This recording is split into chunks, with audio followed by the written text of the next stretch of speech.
Guys, আজকে আমি নিয়ে চলে এসেছি আর একটা ভিডিও। এত কড়াইশুঁটি দেখে তোমরা বুঝতেই পারছো কি টপিকে আমি ভিডিওটা নিয়ে আসতে চলেছি।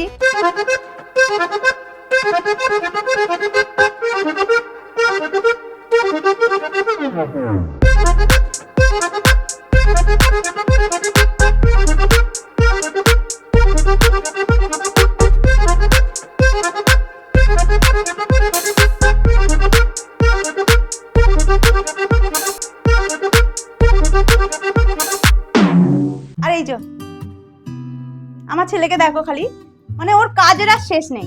দাদা দেখো ওকে, এই যে এদিকে দেখো, এদিকে সবাই এদিকে বলো, সব সব পারি না ওকে নিয়ে। তো চলো ফার্স্টে আমরা এই কড়াইশুঁটিগুলোকে ছাড়িয়ে নিই। আর এখানে আমার মেয়ে কান্না করছিল কারণ ওকে রান্না করতে দেওয়া হয়নি বলে।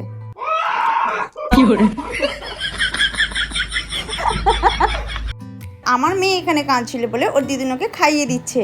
আর আমার ছেলের কাজের শেষ নেই, দেখো তাড়াহুড়ো করে আসছে।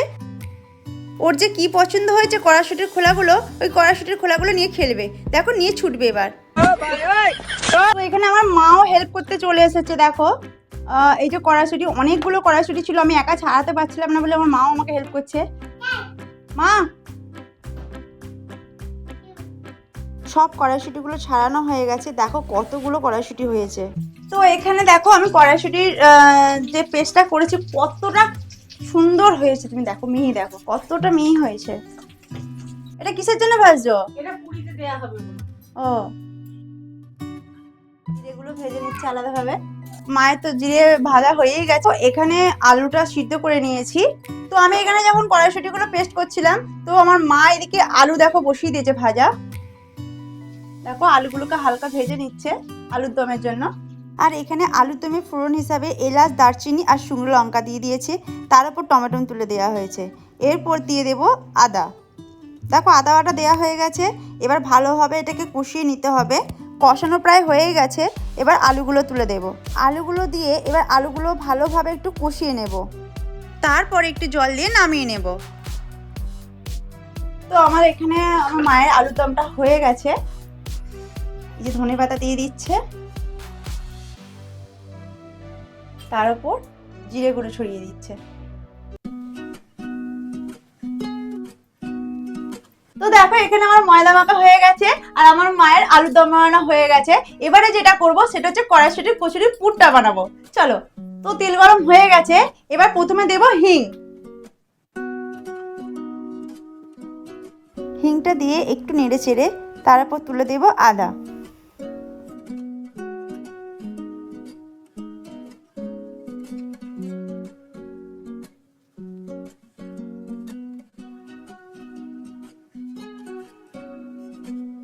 এবার আমি দিয়ে দেবো চিনি। এবার আমি এগুলোকে ভালোভাবে কষিয়ে নেব মশলার গা থেকে যতক্ষণ না তেল ছাড়ছে। তো এখানে ভাজা হয়ে গেছে মশলাটা। এবার আমি দেব কড়াইশুঁটিটা।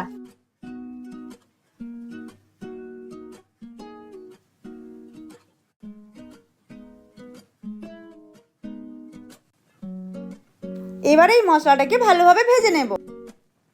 তো দেখো এখানে আমার পুরটা ভাজা হয়ে গেছে।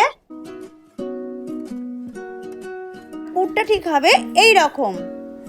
তো এর মধ্যে আমি জিরেটা যে ভাজা আছে সেটা দিয়ে দেব।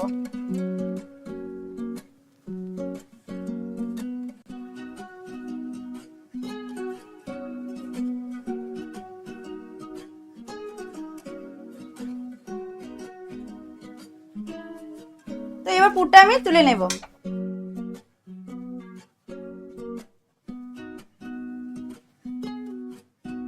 তো তোমাদেরকে আমি একটা কথা বলতে ভুলে গেছি, এতে কিন্তু স্বাদ মতো নুন দিয়ে নেবে। কড়া গরম হয়ে গেছে, এবার কচুরি ভাজার জন্য আমি তেল দিয়ে দেব। তো তেল দিয়ে নিচ্ছি। তো দেখো ময়দাটা কত সফট হয়েছে। এটা মিনিমাম আমি 10 মিনিট মেখে রেখেছিলাম। তো আমি এবার ডো বানিয়ে নিচ্ছি। বেশি বড় বানাবো না, ছোট মতোই বানাবো। দেখো এবার যে যেরকম বানাবে, আমি এরকম বানাচ্ছি।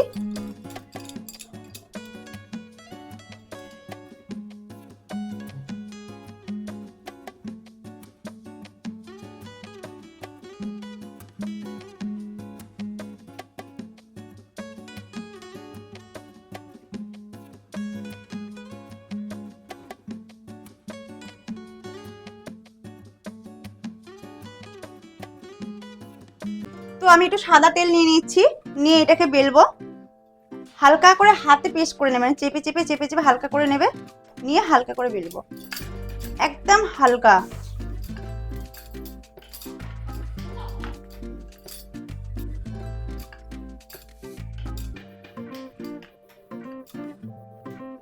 ব্যাস এইরকম। তোমরা দেখতেই পাচ্ছ কত সুন্দর হয়েছে, দেখো। চলো এবার ভেজে নিই এটা।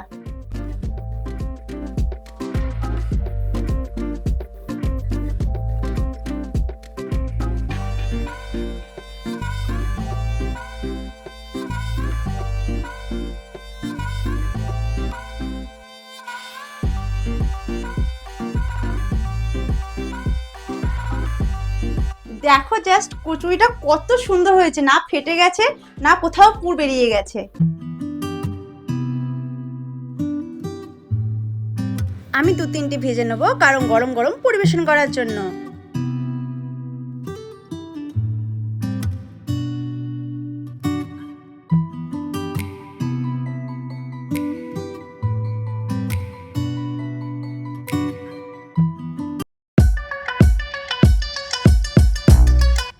তো ফাইনালি আমার রান্না বান্না সব হয়ে গেছে, চলো খেতে দিয়েছি, ওদের রিঅ্যাকশনটা দেখবো কিরকম, কেমন হয়েছে।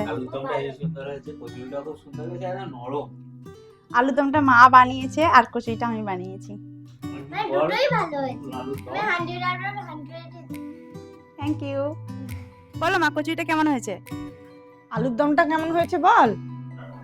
চলো এবার আমি আলুর দম দিয়ে কচুরিটা খেয়ে দেখে বলি কেমন হয়েছে।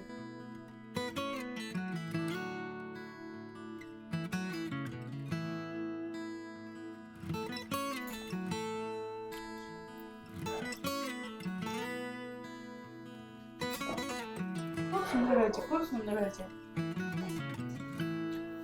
ওদের তো খুবই ভালো লেগেছে। এবার তোমরাও বাড়িতে তাড়াতাড়ি ট্রাই করে দেখো কেমন লাগে। প্লিজ কমেন্ট করতে ভুলবে না। আজকের মতো টাটা।